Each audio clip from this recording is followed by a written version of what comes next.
Para entender un poco mejor lo que sucedió ayer en la Cámara de Diputados, hay que tener dos cosas presentes. Una es el manejo mafioso de la política en México, en la que no hay negociaciones per se, sino que hay un manejo de favores, manejo de influencias y muchas veces también manejo de lo que los rusos llamaban el compromat, información que compromete a otros y con eso se golpean entre los políticos. Uno podrá decir, bueno, esto es el arte de negociar o de persuadir. Sí, tal vez, pero estamos viéndolo desde un enfoque que se parece más a la novela del Padrino de Mario Puzo que a El Príncipe de Nicolás Maquiavelo. Ese primer punto obviamente toca el tema de Alejandro Moreno y de la supuesta persecución que han tenido las autoridades, el gobierno o el gobierno profundo o como le quieran llamar hacia su persona, la revelación de audios que han golpeado su imagen. Obviamente el señor tiene una cola enorme que le pisen, pero obviamente tampoco debe de darse este golpeteo por debajo de la mesa. Es algo incorrecto y es algo que solo pasa a quien se opone al oficialismo. Ese es el punto número 1. El punto número 2 obedece a la naturaleza histórica del PRI. Hay que recordar que el PRI se fundó como un partido totalitario que abarcaba muchos sectores. Obviamente la política, la agricultura, el mundo empresarial, el mundo sindical y también se incluía el ejército. El ejército fue parte fundamental de la fundación del PRI y muchos de los primeros presidentes, empezando desde Lázaro Cárdenas en sucesión, vinieron de las filas del ejército, eran generales. Entonces hay que entender que hay vínculos profundos entre el PRI y entre las Fuerzas Armadas en el país. Precisamente este vínculo fue el que evitó que durante cierta época, principalmente décadas de los 60, 70, no hubiera una militarización en México, una dictadura militar, como sucedió en países como Brasil, Argentina, Uruguay, Chile, etcétera. Muchos países de Centro y Sudamérica fueron gobernados por una dictadura militar con un general al frente. Aquí tuvimos generales que fueron presidentes y que de alguna forma ese vínculo corporativista totalitarista del PRI evitó esa militarización. Se creó un sistema en el cual había una supuesta democracia y eso mantenía el orden en el país. Probablemente el PRI esté pensando en que el ejército mantenga su influencia, su acción en las calles del país, en la vida civil del país, y que en algún momento esa influencia le pueda servir para maniobrar y mantenerse vivos. Porque después de lo que pasó el día de ayer en la Cámara de Diputados, el PRI prácticamente rompe la alianza y se está convirtiendo en un partido satélite más del partido en el poder. ¿Es esto malo?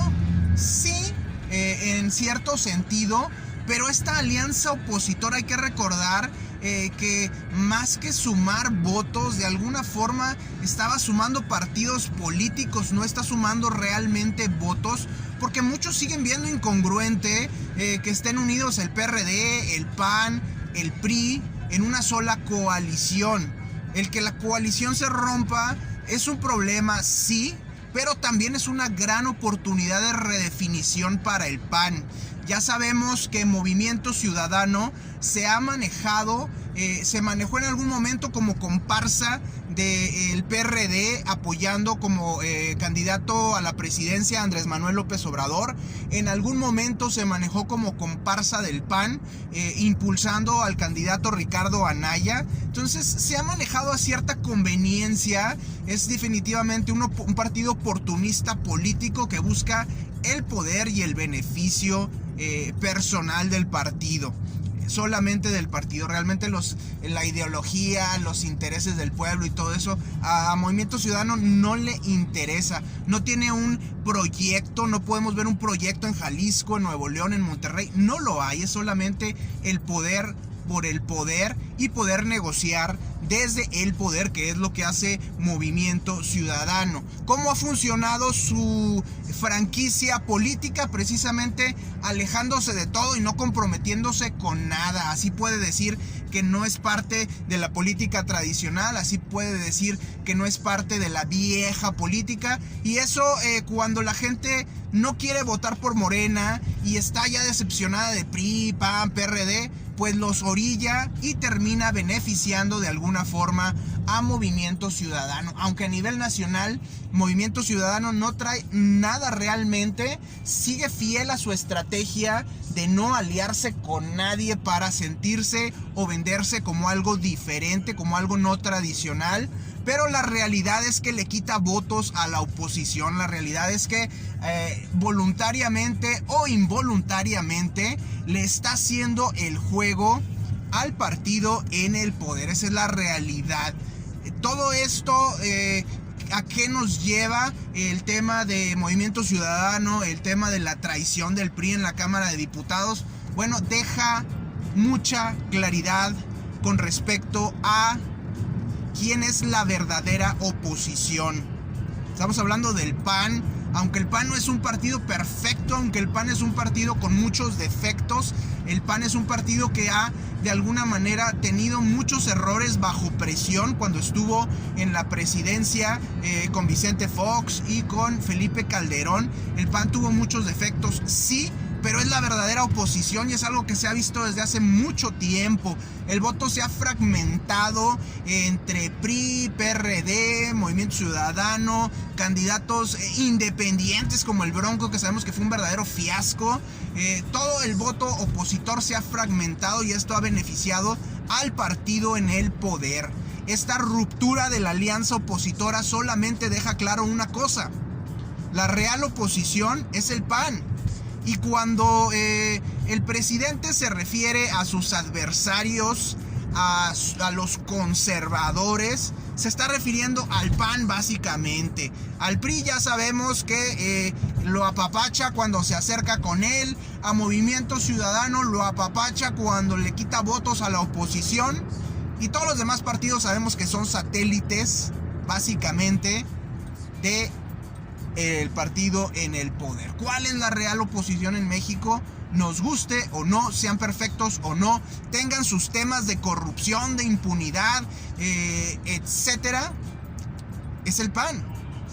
Y no estoy promoviendo al PAN, ni tengo nada que ver con el PAN, ni soy panista. El PAN fue un desastre en el 2018. La división conservadora, la ala conservadora del PAN que apoyaba a Margarita Zavala, la ala liberal del PAN que apoyaba a Ricardo Anaya, hicieron trizas al PAN, lo destrozaron, lo dejaron como tierra de nadie, y obviamente hubo mucho oportunismo, pero también hubo mucha gente que hizo su trabajo, como pasó en Yucatán, como pasó en Querétaro, como ha pasado en otros estados en el que gobernadores del PAN han hecho un buen papel. ¿Qué sucede aquí? Margarita Zavala tiene mucho apoyo en el PAN. Ricardo Anaya es un excelente operador, pero cero carisma como político. ¿Qué deberíamos de estar viendo para que el PAN pudiera ser competitivo en el 2024? Deberíamos de estar viendo a una Margarita Zavala y a un Ricardo Anaya darse las manos, darse la mano, cerrar todo tipo de diferencias, echarlas bajo tierra y trabajar bajo un solo proyecto unificador con un candidato de unidad. No estamos hablando que el candidato sea Margarita Zavala o que el candidato sea Ricardo Anaya. No. Estamos hablando de un candidato de unidad diferente, que ya no tenga absolutamente nada que ver con Zavala, que no tenga que ver nada con Ricardo Anaya, pero que ambos lo apoyen. Ya sea Zavala con su parte del ala conservadora del PAN, y Anaya con su talento como operador político que sabe agregar valor afuera del PAN, no tenía apoyo dentro, bueno, se trajo a Movimiento Ciudadano, se trajo al PRD, sabe operar el señor, y este es el talento de Anaya y el talento de Margarita Zavala, que deben de explotar al máximo y en esta ocasión ponerlo al servicio de alguien más, sangre nueva, un candidato nuevo, un candidato que pueda realmente hacer la diferencia y salirse de la política tradicional que está tan viciada en el país. El presidente Andrés Manuel López Obrador habla mucho de la mafia en el poder. La realidad es que así se maneja la política en México. Son mafias. Sí, había una mafia en el poder, pero ahora está otra. Entonces hay que sacar esas mafias del poder y tratar de hacer política diferente, porque difícilmente podemos decir que Morena es un partido diferente, no tradicional. Difícilmente pudiéramos decir que Movimiento Ciudadano es un partido diferente, no tradicional.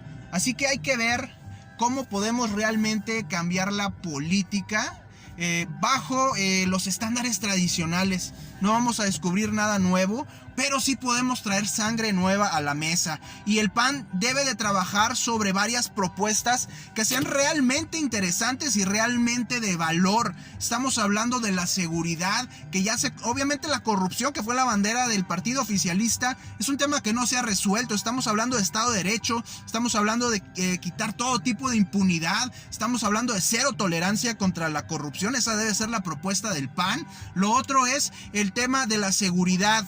El PAN se debe definir aún y que se salga de sus esquemas tradicionales, es decir, legalizar las drogas, pero para legalizar las drogas tienen que tener un sistema de salud impecable, fortalecido, robusto, y esto es algo que el PAN tendría que trabajar como parte de su propuesta. Lo otro es o legalizas las drogas o te metes en una guerra frontal, pero no como se llevó a cabo durante el sexenio de Felipe Calderón, que fue insuficiente, que digamos que los cárteles rebasaron al ejército, a las policías y a todos esos entidades o instituciones. Aquí debe ser una fuerza multinacional con los Estados Unidos y con otros países quizá de Centroamérica para desbaratar toda esa o cortar de raíz todo este tema de los cárteles, del narcotráfico, etcétera. O son dos, o tienen dos opciones: o legalizar con un robusto sistema de salud, o meterse todavía más de lleno, que eso es peligroso y sería triste para el país, enfrentarlo de una forma frontal y todavía más sangrienta quizás que la que sucedió con Felipe Calderón. Por otro lado, el terminar con la pobreza. Y por otro lado, el tema de la migración, ser más activos en el tema de la migración. Sí es un problema, pero es un problema compartido entre Estados Unidos y México.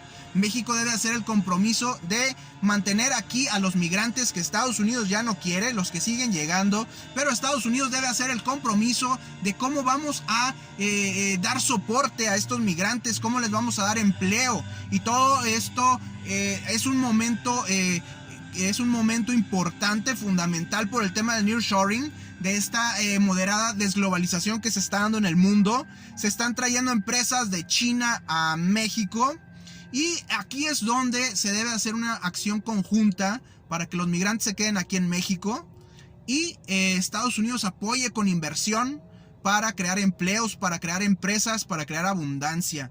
Pero esto no lo va a poder hacer el partido actual, eso queda claro. Entonces el 2024 es un año de definición, es un año en que probablemente no se pueda quitar al partido oficial del poder como presidente, pero sí debe de haber una división en las cámaras, sí debe haber una división de poderes finalmente. Eso es algo que también debe trabajar el PAN y es un plan a largo plazo, no se puede hacer en el corto plazo.